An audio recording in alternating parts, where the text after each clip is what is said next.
आणि आता वळूयात पुढच्या बातमीकडे। राष्ट्रवादीचे राष्ट्रीय प्रवक्ते बृजमोहन श्रीवास्तव यांना वरिष्ठ नेत्याकडून समज दिल्याची माहिती सूत्रांनी दिली आहे। नव्या राष्ट्रीय कार्यकारिणीच्या यादीमध्ये श्रीवास्तव यांचं नाव नाहीये।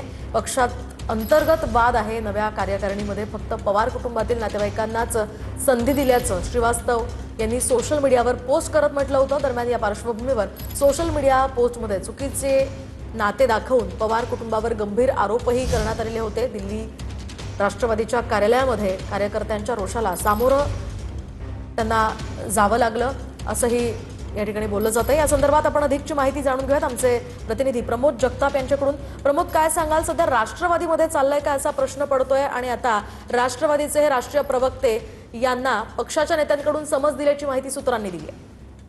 अगदी मोहिनी, 2 दिवसांपूर्वी ज्यावेळी राष्ट्रवादी काँग्रेस पक्षाच्या राष्ट्रीय बेअरर आणि वर्किंग कमिटीची यादी आलेली होती, त्या यादीमध्ये बृजमोहन श्रीवास्तव असतील किंवा प्रफुल्ल पटेल, सुनील तटकरे यांची ज्यावेळी नावं नव्हती, त्यावेळी मध्यरात्री बृजमोहन श्रीवास्तव यांच्याकडनं सोशल मीडियावरती एक पोस्ट लिहिली गेली होती आणि पोस्ट लिहित यांनी आता ज्या राष्ट्रीय नॅशनल बेअररच्या यादीमध्ये खास करून पवार कुटुंबाच्या आणि खास करून सुनेत्रा पवार यांचे 6 नातेवाईक आहेत अशा पद्धतीचा दावा त्यांनी सोशल मीडियामध्ये केलेला होता। त्यामध्ये त्यांनी सुनेत्रा पवार असतील, पार्थ पवार असतील, जय पवार असतील, अभिषेक विखे असतील, अविनाश अधिक असतील, सुबोध मोहिते पाटील हे सगळे पवार कुटुंबाचे सदस्य आहेत अशा पद्धतीचा दावा खरं तर त्यांच्याकडे या पोस्टमध्ये केला गेलेला होता। आणि त्यानंतर पक्षाच्या वरिष्ठ नेत्यांनी बृजमोहन श्रीवास्तव यांना समज दिल्याची माहिती सूत्रांनी दिलेली आहे। मोहिनी, जी माहिती मिळते त्या माहितीनुसार बृजमोहन श्रीवास्तव हे दिल्लीचं जे राष्ट्रवादी काँग्रेस पक्षाचं कार्यालय आहे त्या कार्यालयामध्ये गेलेलं असताना राष्ट्रवादी युवक काँग्रेसच्या पदाधिकाऱ्यांना त्यांना अडवत या सगळ्याबद्दल जाब विचारला। त्यांचं स्पष्ट मत होतं की तुम्ही चुकीची माहिती सोशल मीडियावरती का टाकता अशा पद्धतीचा जाब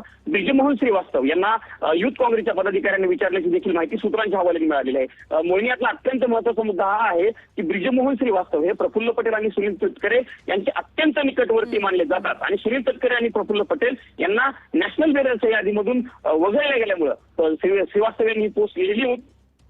या पुढच्या घडामोडी घडल्यात की काय अशा पद्धतीच्या चर्चा देखील सुरू झाल्याचं बघायला मिळतं। त्यामुळे राष्ट्रवादी काँग्रेसमध्ये सध्या चाललंय तरी काय अशा पद्धतीचा प्रश्न या सगळ्या घडामोडींच्या पार्श्वभूमीवरती विचारला जात असताना आपल्याला बघायला मिळतोय। नक्कीच धन्यवाद प्रमोद दिलेल्या या सगळ्या सविस्तर माहितीसाठी। एकूणच तटकरे आणि पटेलांच्या निकटवर्तीय नेत्याला पक्षाच्या वरिष्ठांकडून ही समज दिल्याची माहिती आता सूत्रांनी दिलेली आहे।